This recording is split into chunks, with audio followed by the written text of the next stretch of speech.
My name is Sarah. I'm Tim's mom. We're very honored to be here, and today I'm giving Tim help with giving his talk.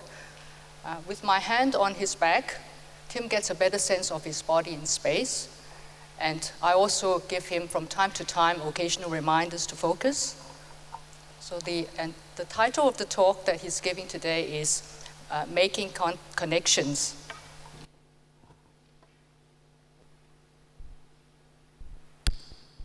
I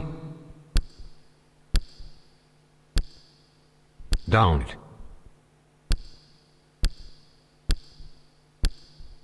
respond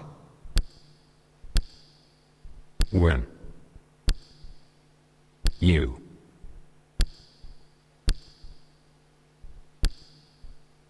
talk.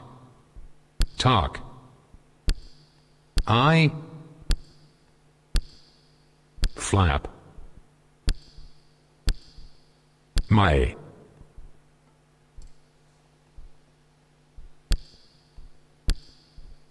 arms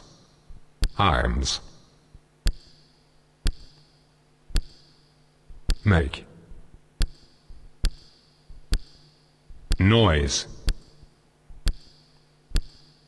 and may even lie on the floor. I don't respond when you talk. I flap my arms, make noise, and may even lie on the floor.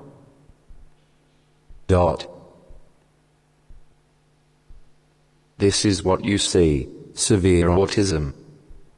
Severe autism means I can only process one thing at a time, so I have to work hard to understand things. I am also hypersensitive, and everyday sensations can be painfully intense. With both these difficulties, I am constantly anxious and overwhelmed. When I was a toddler, I was way behind in my development. I didn't turn my head when others called me. I didn't speak. I didn't respond to people. I'd play with toys by lining them up, or spinning anything that turns. When I get overwhelmed, I'd lie on the floor, eyes shut, hands on my ears, and be totally in my own world.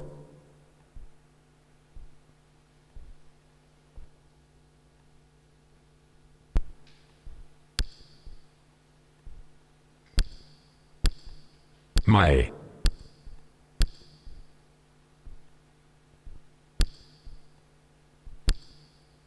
mom saw the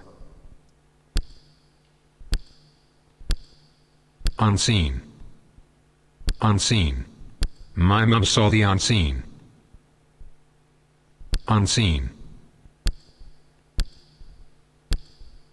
The potential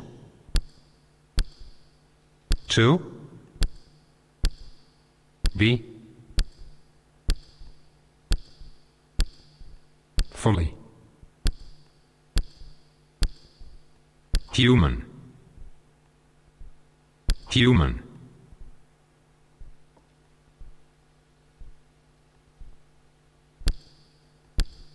human.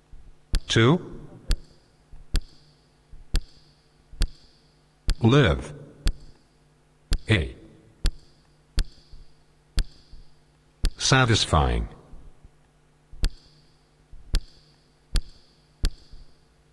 life. My mom saw the unseen, the potential to be fully human, to live a satisfying life. Experts told Mum that autism can't be cured, it's a lifelong disorder. They told her to accept that I would never talk. They told her to accept that I would have limited ability to communicate. Essentially, they told her to accept that I would never connect to anyone as a person, with my own ideas and dreams. That would have happened if she had listened.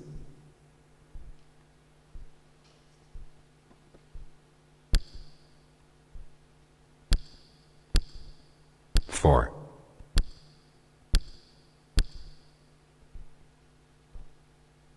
years, I was trapped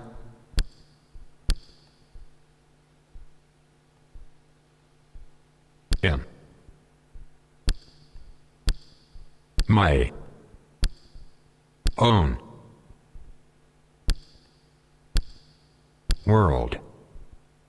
world. But because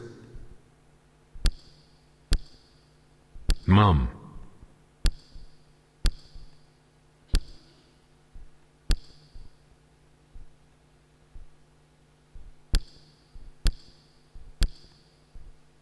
for years, I was trapped in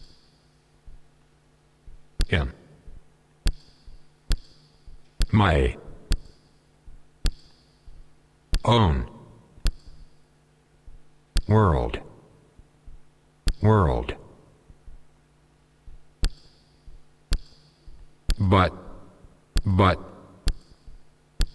But because Mom believes in me, I came to see what she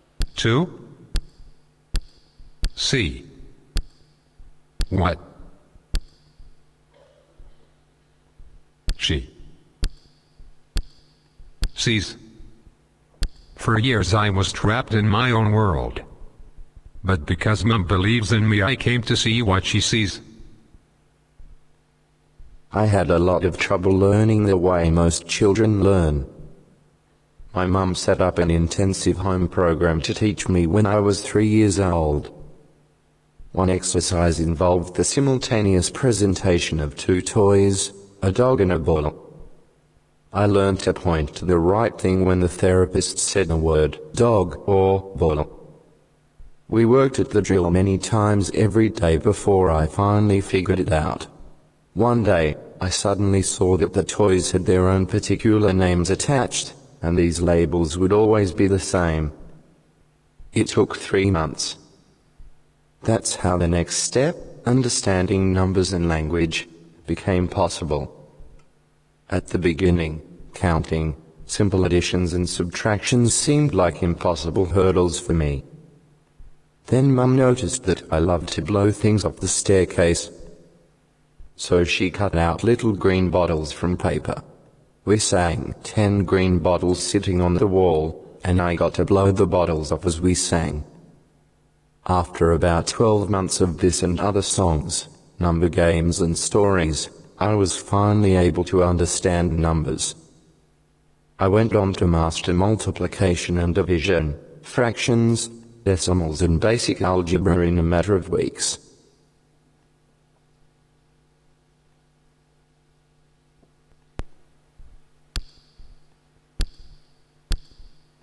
But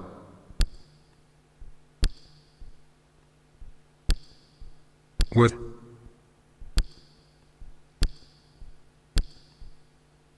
language, the world can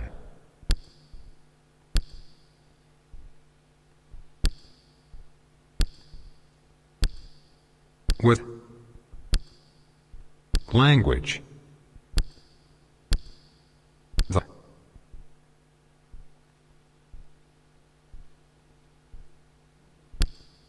world can Be touched.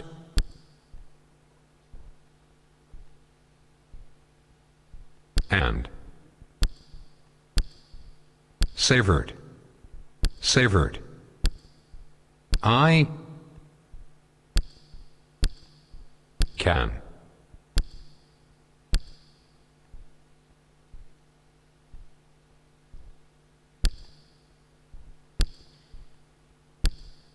dissect.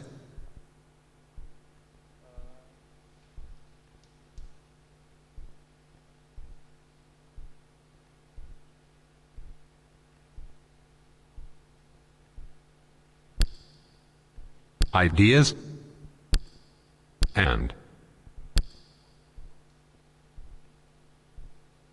use visual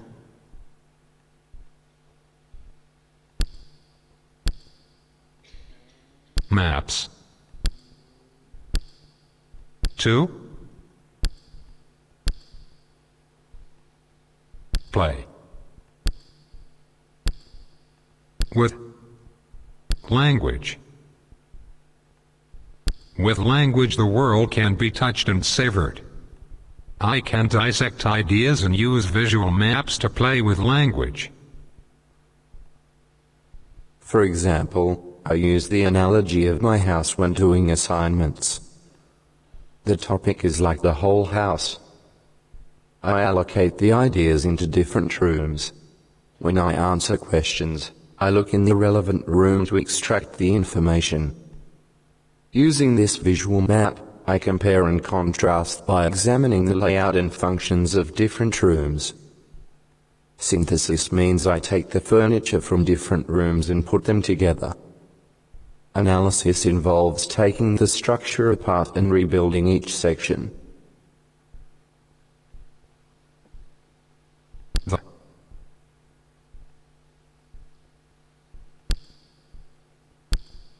I have dyspraxia.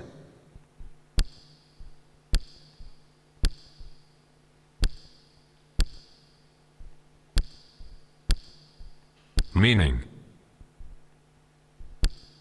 I can't talk.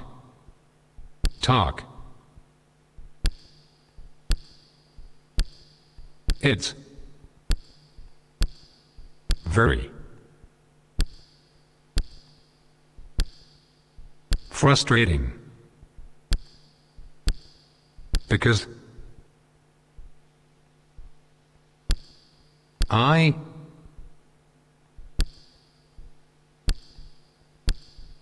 often get ignored.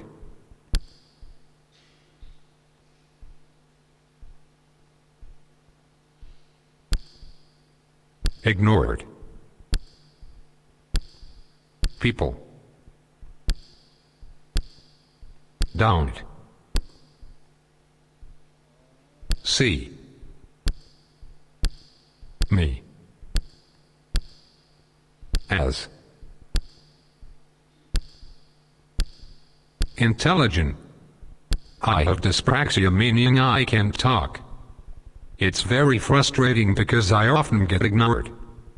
People don't see me as intelligent. But then when I was 9, I was taught another way to communicate. I started typing on a voice output machine with a keyboard, with someone supporting my arm. But even typing requires huge effort, because I am not always able to control my movements. I had to learn to hold images in my mind. To focus on hitting the right keys, I imagine myself piloting some amazing machine. Reaching out with my hand to press buttons on the control panel. Every time someone different supports me, I have to struggle to accommodate to their styles. But today, after thousands of hours of practice, I'm approaching independence. And with typing, I get the opportunity to express myself and be acknowledged. I get to do things most people take for granted, like graduate from a mainstream high school, write, and give talks, and connect to others as a person.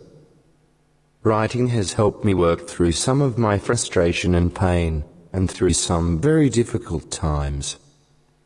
Writing has also enabled me to connect with, and be inspired by the stories of some amazing people.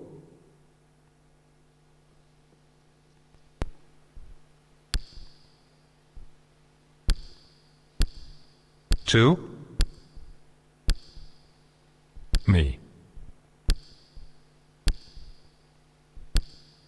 Giving a talk is a minor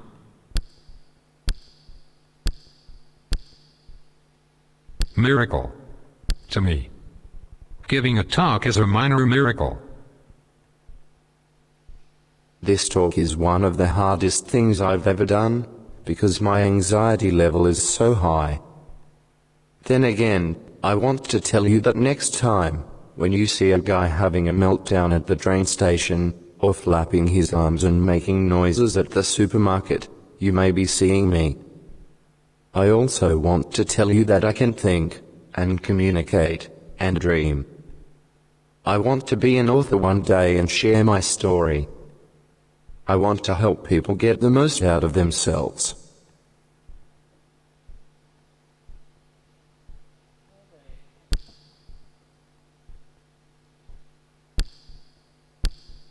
Above all, I want people to see the unseen, beyond the labels and outer packaging to see the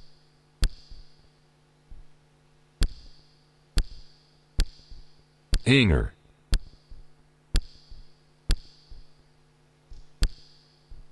above all, I want people to see the unseen, beyond the labels and outer packaging, to see the inner me.